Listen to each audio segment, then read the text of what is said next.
when you came into this, like, did you think, was the Royal Rumble supposed to be like a one-off, or did you think it was going to become this like big yearly thing that it's become? Well, as in the WWE or F back then, I think nobody had any idea how large the company, the worldwide powerhouse, that has become, as in the Royal Rumble. Back then we did the Royal Rumble. I was more shocked than anybody to find out I was going to win it, brother, to tell you the truth. I mean, I was like, if you look at the talent that was in that ring, no kidding, for them to put me over in it, of course, that's my biggest feather in my titles and all that stuff. So, of course, that's but that, not my biggest memory. Wrestling Andre at the Garden was my biggest memory, my biggest thrill. Man, but to get the whole story is at the show. Yeah. Well, I want to know, when did you find out you were going to win the Rumble? Was it day of, or did you find out a little bit before? Yeah. Oh yeah. The day of, brother. Yeah. Wow. I was never an office guy.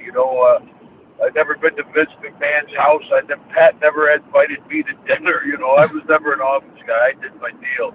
Yeah. And went home. But so I got there at the Rumble, and of course they said they were going to. I was going to win it. And it was great to win it. And, like I said, that's the biggest feather in my cap. I joke, I was never world champion. I was never intercontinental champion.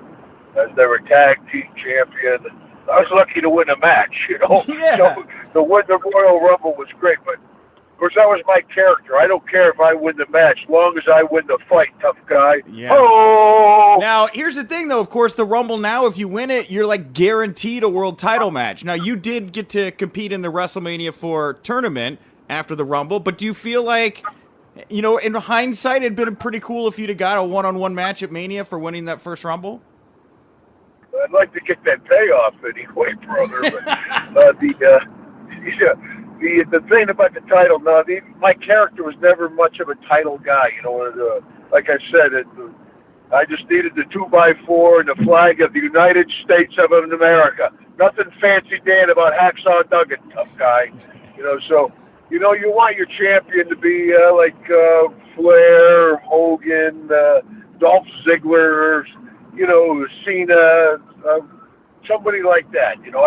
I knew I wouldn't have been the champion for long, so now it's almost a good trivia question. Who's one of the best-known wrestlers that was never world champion?